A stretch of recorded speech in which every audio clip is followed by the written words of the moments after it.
నమస్కారములు sir 1 second sir. ఇది మహారాష్ట్ర ముఖ్యమంత్రి ఎవరో ఇంకా ఉప ముఖ్యమంత్రి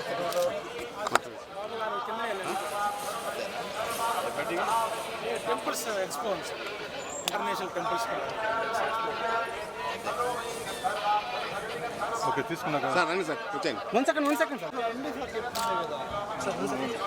వాళ్ళు ఇచ్చాక ఆఫీస్లో ఉంటారంటే బీఆర్ ఆఫీస్ పైన వీడియో సార్ వచ్చాను సార్.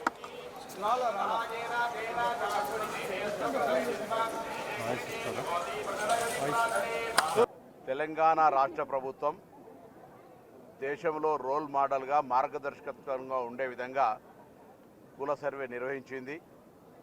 ఆ కుల సర్వే కార్యాచరణ భవిష్యత్తులో చట్టం చేయబడి 42% బలహీన వర్గాలకు స్థానిక సంస్థలతో పాటుగా విద్యా ఉపాధి అవకాశాల్లో రిజర్వేషన్లు కల్పించడానికి మార్చి మొదటి వారంలో శాసనసభ ప్రత్యేక సమావేశాలు జరుగుతున్నాయి. కేబినెట్ తీర్మానం అనంతరం సభలో చట్టరీత్యా చట్టం చేయబడుతుంది.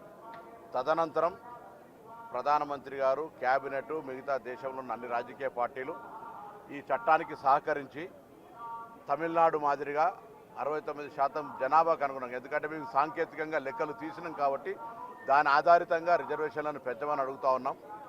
సో తప్పకుండా కేంద్రంలో ఉన్నటువంటి పెద్దలందరూ, తెలంగాణ, ఆంధ్రప్రదేశ్ నుంచి ప్రాతినిధ్యం వహిస్తున్నటువంటి బీజేపీ మంత్రులు కానీ, నాయకత్వం అందరూ కూడా కలిసి ఈ దేశంలో మార్గదర్శకత్వంగా జరిగిన ఈ సర్వేను దేశవ్యాప్తంగా ప్రజలకు ఉండేటువంటి ఒక మార్గదర్శకత్వంగా ఉండే ఈ యొక్క సర్వే తెలంగాణలో 42% బీసీలకు రిజర్వేషన్లకు కల్పించే ప్రక్రియకు ఆ భగవంతుడు సహకరించాలని ఏడుకొండల వారిని ప్రార్థించుకుంటూ, ఏడుకొండల వారు తప్పకుండా ఆ దిశలో తెలంగాణ చేపట్టిన కార్యక్రమానికి నిండు ఆశీర్వచనం ఇచ్చి బలహీన వర్గాల సంక్షేమము, ఆలోచన, వాళ్ళ అభివృద్ధి కొరకు కూడా ఆ భగవంతుని ఆశీస్సులు ఉండాలని ప్రార్థిస్తూ ఉన్నాం.